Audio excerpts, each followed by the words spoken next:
You know, so I really wanted to love HDzero, but... Mayday, mayday, mayday, 9815 Lima. I'm in trouble, mayday, mayday, mayday.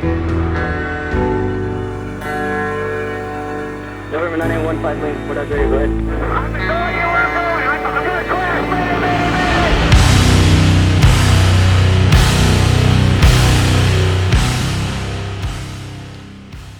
I decided, no, I'm just kidding, I didn't. I've had those. I didn't change.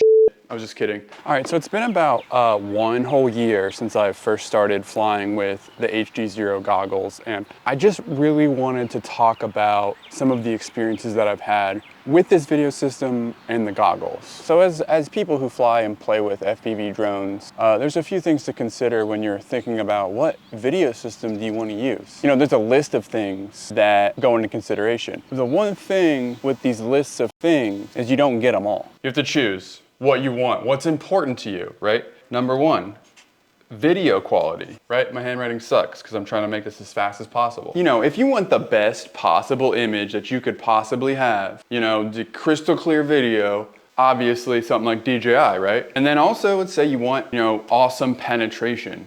Like how well can the video get through structures like concrete, metal, glass. DJI is also gonna do well for that. You can pretty much fly anywhere with DJI. But what you're trading for that is latency. And I'll say range, the 4th one. Most video systems do good enough range, unless you're trying to fly really far. If they fly far enough. All of them fly far enough, relatively well enough to do fine. We'll just say there's 4. All right, you got video quality, penetration, latency, and range. So I can't really do like an effective range test with HDzero versus DJI, but I do have this little 5-inch AOS 5 that John Goblin sent me, and it has an HDzero VTX on it. And I just want to see how far I can send this thing. Just no real test, nothing crazy. It's not gonna go as far as my 03 7-inch. This is gonna have less video range just because of how it's configured. And also my antennas aren't as good.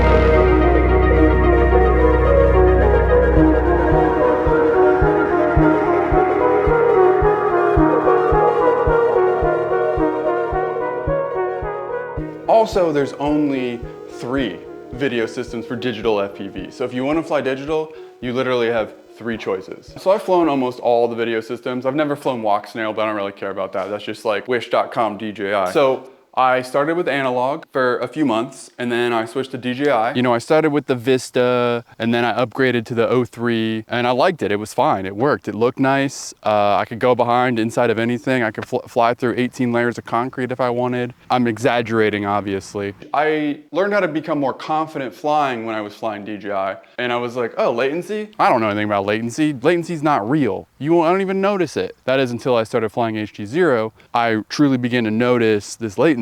Now, obviously, HDzero has its own issues. Every video system, there's trade-offs. There's no video system that gives you low latency, penetration, and clear video quality. You don't get all 3. I think there's 4. I wrote down 4.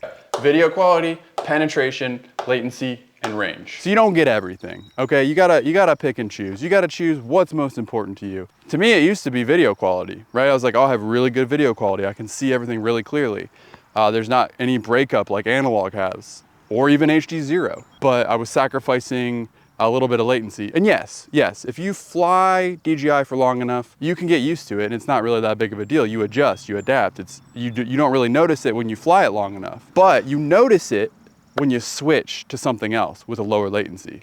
At least I do personally. So no matter how good your latency is on your video system, the farther you fly away, your latency is going to increase because it takes more time to get video to your goggles. There's another little trade-off, a little micro trade-off in the middle of all of this. But there's something about like the feeling of being that locked in with your drone with HDzero that I just don't get with DJI. I would like a little bit better penetration, although it's not that bad. I mean, I can't fly down a sewer, 18 miles, but I don't need to do that. But again, when I fly around, for example, like this silo here, I almost basically lost complete video for a second. I had to just sort of fight through it. That probably wouldn't happen with DJI. And there are problems that I deal with, like I lost my drone.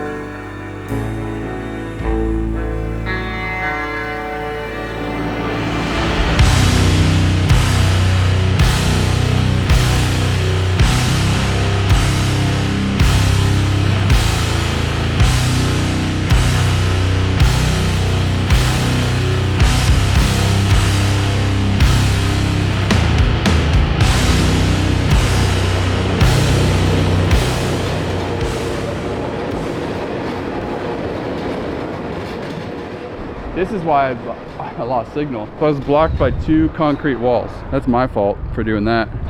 So basically my drone's in the river right now and I don't think I'm getting it back. It's just the nature of the situation here and we tried everything, but what are you gonna do? So overall, I do like HDzero and me losing my drone wasn't the fault of HDzero. It was my fault for not respecting the limitations of the system. The ability to fly faster and more confidently is totally worth sacrificing some penetration and video quality. So I have no reason to not keep flying HDzero. And honestly, the penetration and video quality for HDzero isn't that bad. You really just have to respect the limits of the system, and that's it.